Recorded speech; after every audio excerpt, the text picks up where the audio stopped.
গতকালকে রাতে এনসিবি সচিবের উপরেই কিন্তু ইরান থেকে ছোড়া সেই মিসাইল কিন্তু এনসিবি সদস্যের উপরে পড়ে বাংলাদেশের ঢাকা মিসাইলটি ফোটে।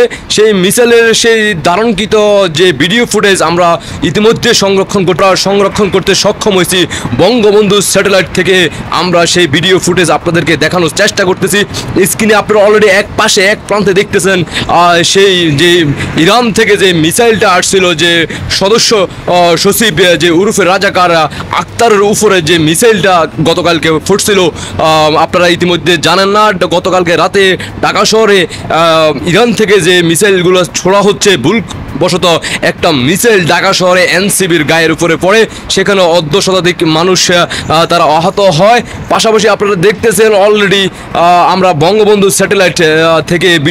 স্যাটেলাইট থেকে আমরা ভিডিও ফুটেজ সংরক্ষণ করছি। আপনারা ইতিমধ্যে স্ক্রিনের এক পাশে দেখতেছেন।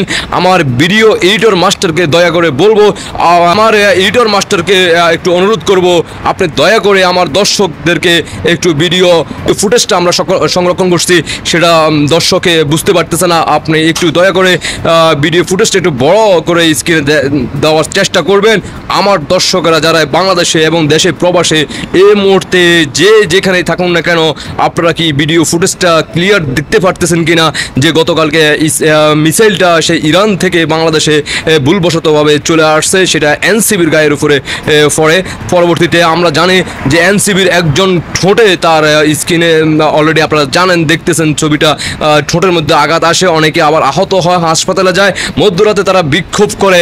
আমরা ইতিমধ্যে গোপন সূত্রে জানতে পারছি যে এনসিবি যে বিগত কয়েকদিন যাবৎ আমরা যে জেনে আসতেছি যে লাগালাগির শব্দটা সেটা ব্যবহার হচ্ছে, সে এনসিবির এক সদস্য তার ঠোঁটের মধ্যে সেই লাগালাগির সেই পানশান করতে গিয়ে প্রচুর প্রেশার আসার কারণে তার ঠোঁটের মধ্যে সেই আঘাতটা আসে। পরবর্তী এটাকে মিসাইলে রূপান্তর করা চেষ্টা চালিয়ে গেছে গতকালকে রাত্রে। বাংলাদেশে ইতিমধ্যে দর্শকরা সেটা বুঝতে পারছে এবং কি তারা একের পর এক বাংলাদেশের মানুষের জনগণ সেই কমেন্টে আমরা দেখতে পারতেছি সবে নাটক চলতেছে। একের পর এক তারা মিসাইলের দিকে চলে গেছে, ককটেল বিস্ফোরণে সেখানে আমরা ইট দেখতে পাই যে 4-5টা ইট দিয়ে ঘেরাও করে রাখা হয়েছে রাস্তার মধ্যখানে। আপনারা অলরেডি স্ক্রিনে দেখতেছেন সেই ধারণকৃত সেই বঙ্গবন্ধু স্যাটেলাইট থেকে আমরা ভিডিও ফুটেজটা আমরা সংরক্ষণ করতে সক্ষম হয়েছি। আপনাদেরকে সেই ভিডিও ফুটেজ অলরেডি আমরা দেখাচ্ছি। আপনারা জানাবেন আপনাদের ব্যক্তিগত মতামত, অবশ্যই কমেন্টে জানিয়ে যাবেন।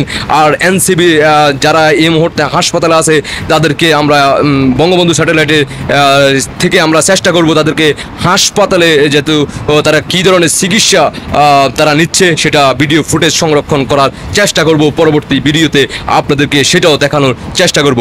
আশা করি আপনারা বুঝতে পারছেন, আমাদের পাশেই থাকবেন এবং কি দেশবাসীকে দেখার সুযোগ করে দিবেন, সর্বোচ্চ শেয়ার করে। আল্লাহ হাফেজ।